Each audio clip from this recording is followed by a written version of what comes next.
Kailas Chandra, volume number 1, transcription number 15. 5 seconds. Comments.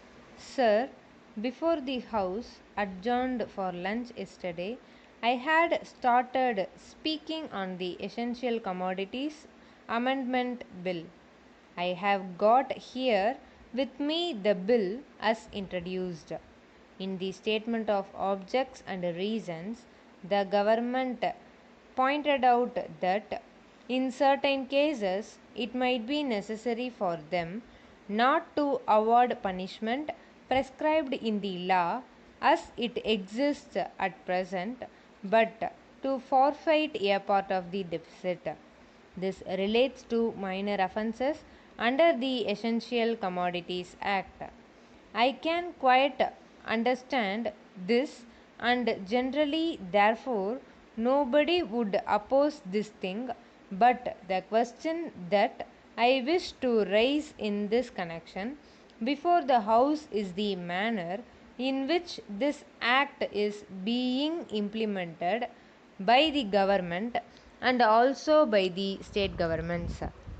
I mention the state governments because here is a measure which is sponsored by the Ministry of Food and Agriculture, and in regard to many aspects of which I believe the central government has concurrent jurisdiction, but much is left to the states.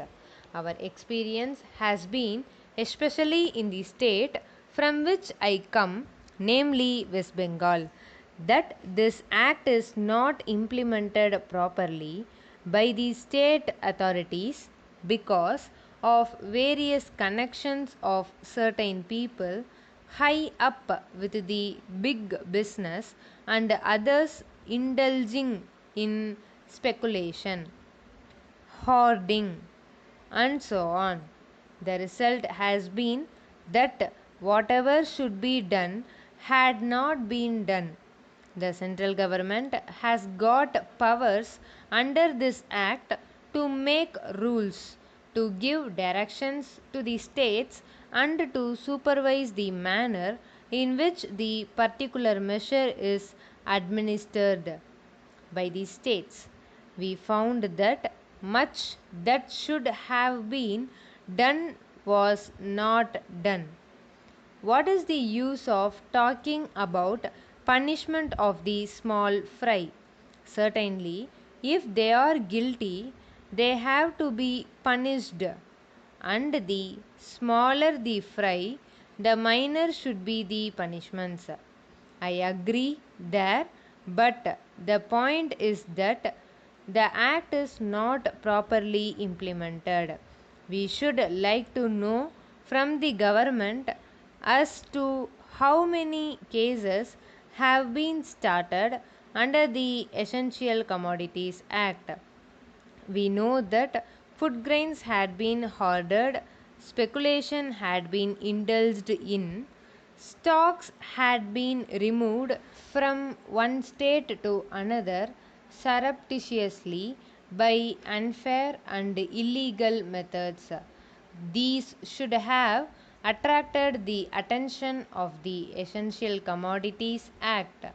The act was passed in this parliament with a view to putting a check on speculative rise in prices.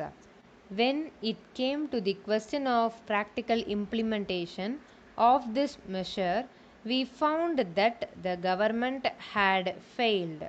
Now, government should say something about it. When government seeks to amend an act, it should tell us as to how the parent act, which is proposed to be amended, has been implemented. Is it the contention of the government that difficulty arises because this particular provision is not there in the act? Or government in trouble because they do not know how to deal with the smaller fries?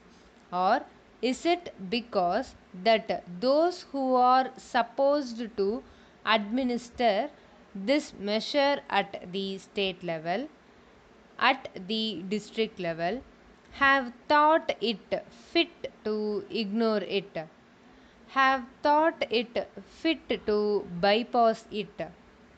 If any measure of the central government was needed for controlling the price of food grains and ensuring the supply of essential commodities to the society, it is the Essential Commodities Act.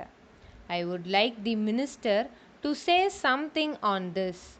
I know that he was not here at the time when we passed this measure, nor was he there when the Essential Commodities Act was passed by many state governments.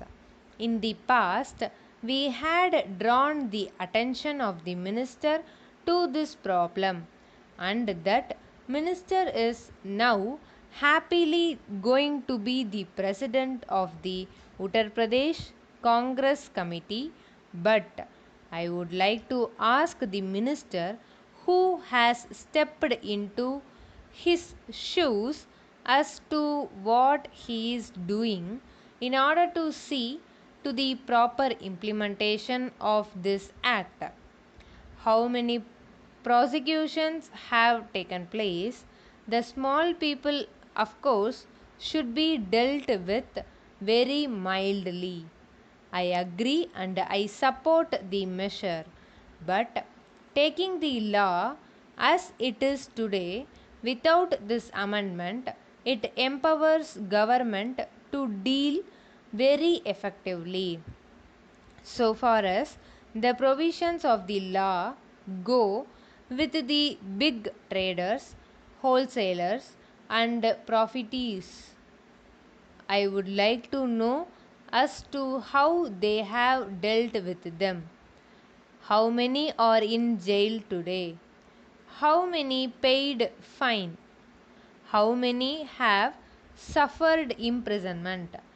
How many licenses have been cancelled as a result of malpractices, corruption, profiteering, and so on, all of which are provided for under this bill. We are entitled to know. Take us into your confidence in regard to this matter. I say, from whatever knowledge we have, that very few have been prosecuted under this act. If it is so, it is not because our black market trade has suddenly become white market trade, or those impious people have suddenly become virtuous with the succession in the office of the food minister by a new man.